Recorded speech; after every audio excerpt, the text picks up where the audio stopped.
This 1986 zombie movie is great. Many classic movies imitated the film upon its release. The scene of the zombie crawling out of the TV set was 12 years earlier than Sadako Next Door, even the zombie dog in the high-rated movie Resident Evil, and the scene in which the hero is trapped in the elevator, can be seen in this film's figure. It is the classic Italian zombie movie The City of the Dead 2. The film begins in a forbidden place of horror that has been sealed for 100 years. Several young people not afraid of death come here to shoot a documentary on paranormal phenomena broadcast live on TV. Soon they found a piece of sharp nail on the ground, with the appearance of an elongated chicken claw, but it is the claws of the devil. A few people look unusually excited because this thing is worth hundreds of thousands of dollars. I didn't expect such a big harvest just coming in. They hurriedly continued to the depths of the forbidden land, but on the way, a girl was accidentally scraped by the steel reinforce. When his companions went to check her injury, there was a sudden noise not far away. They cautiously followed the sound of the past, but unexpectedly behind,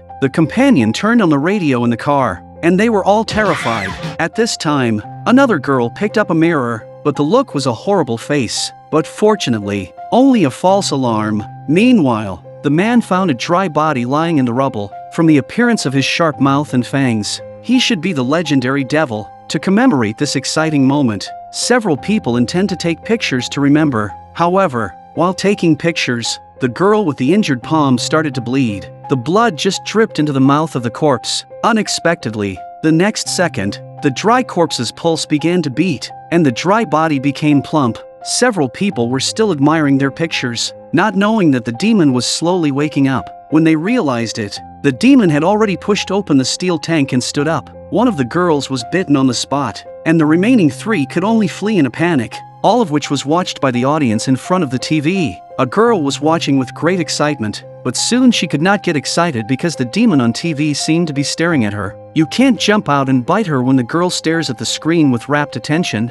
The next second the demon topped the screen. This girl panicked, wanted to go out, but found that the door could not be opened. But when she turned around but found that the TV screen appeared as snowflakes, the demon also did not know where. The girl thought she was hallucinating, so she cursed at the TV. When she turned around, the demon appeared behind her and pounced on her. Outside the room, friends and family were still celebrating the girl's birthday, not knowing that today had become the anniversary of her death. To create an atmosphere, they also deliberately turned off the lights. Soon, the girl came out expressionless, as if nothing had happened. But just as the friends and family happily sang the birthday song, the girl's body suddenly began to change. The veins on her arms continued to swell. Due to poor lighting, no one noticed the abnormality until the girl blew out the candles and she grabbed the man's arm. Crazy growth of the nails tied into the arm, and only then everyone noticed something wrong. At this point, the girl also completely mutated. The face of a hideous look scared everyone to flee around. They wanted to escape but found that the door was locked and could not be opened in any way. This time it was all over. The zombies came directly to catch them in a jar. None of the people there escaped, and they were all infected in just a few minutes. Not only that, with the zombie blood flowing out of the body, it permeated the floor and downstairs. Anyone who touched the blood would become a zombie, and even the dog did not escape. Turning into a zombie, the dog attacked its owner, and the corrosive blood also short-circuited the wires, causing an instantaneous power outage in the whole building. The security guard didn't know the reason and wanted to call the repairman, but the phone also malfunctioned. Because of the power outage, all the electronic doors in the building were locked. This environment created the perfect hunting conditions for the zombies. Soon, the zombies started pouring out. A man and a woman were trapped in the elevator, completely unaware of what was happening outside. They could only see the people running away in panic through the narrow gap. Let them shout their throats, but no one heeded. The two finally realized something was wrong when they saw many zombies appear in the corridor. The first thing George thought of was his wife, who was home alone and pregnant, but the elevator door cannot open. How? In a gym downstairs,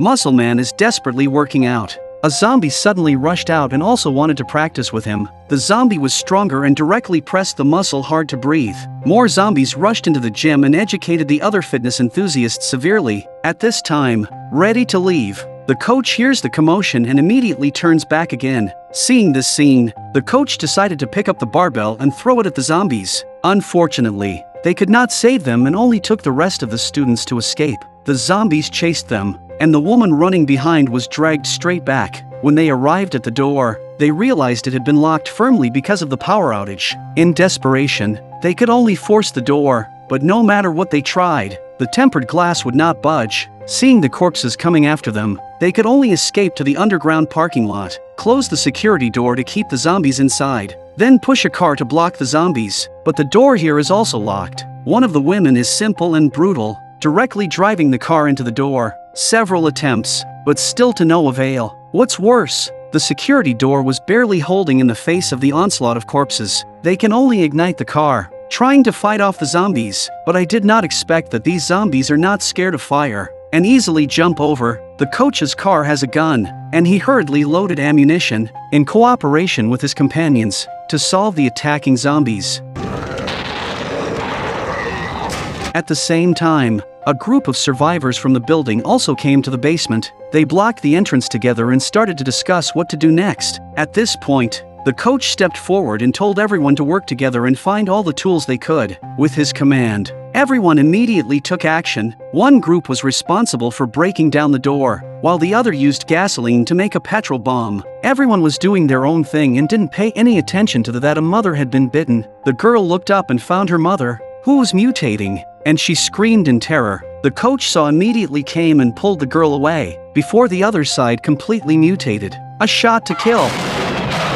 The two people are trapped in the elevator and easily wait for the passing security guards, just ready to save them. But again the zombie attack. It didn't take long for the security also mutate, and they grabbed the unsuspecting woman and immediately broke free. To escape from here, George could only climb out through the skylight of the elevator. He just wanted to pull the woman out with him. He found that she had turned into a zombie and was almost attacked by her. George was so scared that he grabbed the wire rope and climbed to the top of the elevator shaft. Unexpectedly, the mutated woman also followed him. One person and one corpse. You chase me. At the last moment of being caught up, George decisively kicked the corpse down, and then he continued to climb to the top of the building. Time is running out. I don't know if his wife Sally is safe. He must hurry home. Sally was also in danger. She suddenly heard a child outside the door asking for help. Since the cats I could not see the child, she had to open the door. To her surprise, a child had turned into a zombie. Precious fought against the door because of her pregnancy and couldn't resist the zombie child who rushed in and attacked her. She ran into the kitchen and grabbed a knife,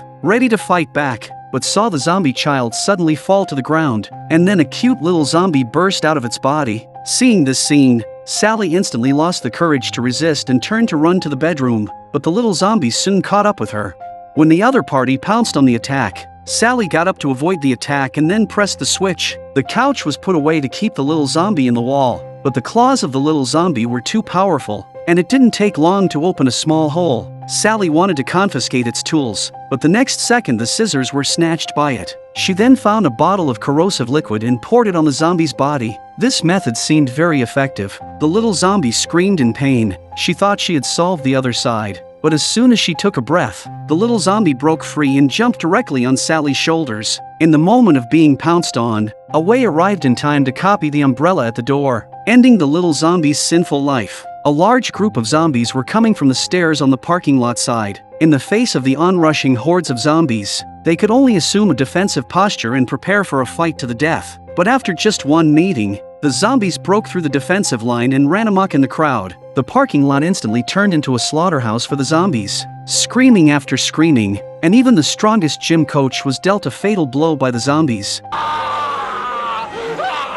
Some tried to escape in their cars, but the zombies didn't give them a chance, and some of them were pulled out by the zombies even when they were hiding in their vehicles. Soon all the survivors in the parking lot were spared, and they joined the zombie procession and continued to run toward the upper floors. At this moment, George was preparing to escape with Sally, but as soon as he went out, he saw many zombies rushing toward the upper floors. To make the escape plan go smoothly, George could only ask Sally to wait in place. He went downstairs to stop the zombies first. Just see him open a natural gas, cut the inside of the pipe, open the gas valve, and immediately run to the upper floor, ready to ignite. Waiting for the zombies to reach the designated location, George decided to light. The explosion was successful, killing a large number of zombies. George rushed upstairs to meet up with Sally, and they met a surviving couple. They immediately headed to the rooftop, but unexpectedly on the way, the man of the couple suddenly mutated. Luckily, George reacted quickly and decisively and threw him downstairs.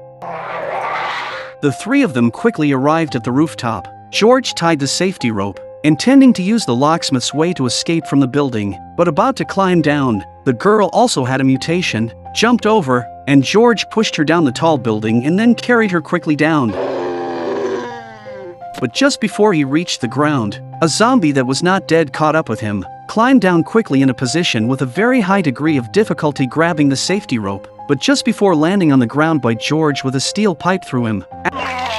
After leaving the platform, the two men followed the stairs to a video room. This seems to be a TV recording center, looks very safe. And Sally, because of a lot of stimulation, the baby in the belly is also about to be premature. They had no choice but to give birth. Luckily, the mother and child were safe in the end, but when George held the baby and was about to find water, the zombie pierced by the steel pipe came after them again. Sally rushed to warn George, but the strange thing was that the zombie did not attack them but fell in front of the camera lens. When they didn't know why, they suddenly saw the zombie appear on the TV and tried to run out. This scene is the same as before the outbreak of the virus. George felt the situation was not good, quickly grabbed a stick and smashed all the TVs. The crisis was finally lifted, and the couple finally walked out of the building with their child in their arms and lived a sweet life.